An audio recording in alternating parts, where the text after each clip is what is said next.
Почитувани представници на медиумите, им благодариме на локалните функционери од ДПМН за вчерашната пресконференција со која ги подсетија граѓаните на Прилеп за уништувањето на прилепското стопанство, но очигледно ги сгрешија датумите, годините, која политичка партија кога била на власт и кои министри ставале подписи за затворање на прилепските фирми. Господо од ДПМН, сами се заплеткувате во своите лаги.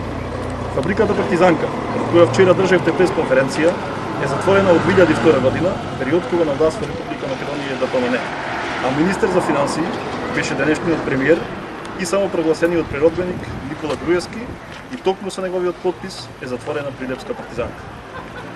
За да ви потврдиме дека бесрамно лажете, ќе ви наведеме само неколку случаи кои вчера вие ги споменавте.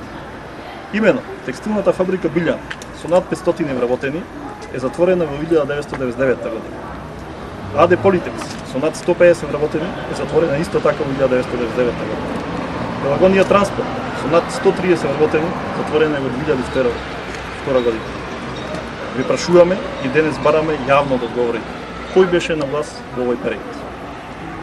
Господа од ДПМН, до кога ќе го замајувате народот со вакви ноторни лаги и дали вашето лажење има крај?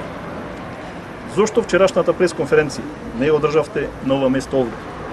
И зошто Гоце Ингилизов, како прв човек на ДПМН, во Прилеп стоеше во позадина, а не излезе и јавно да соопшти кој беше директор, кој ја уништи и прати во стечај градежната фирма Техника?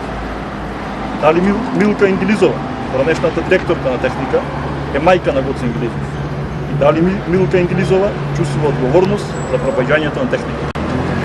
Како водечки луѓе на ДПМН во Прилеп, прашајте ги поранешните вработени во Техника да ви раскажат кој е виновен што тие денес не се на работа и дали им се исплатени за останатите плати. Уште еднаш јавно ги повикуваме функционерите од редовите на ВМРО ДПМН да не се плашат, да излезат од нивните удобни фотели, да се сочиме на ТВ Дуел, каде ќе разговараме за транзицијата и уништувањето на прилепските фирми, спротивставувајќи ги нашите аргументи. Благодарам.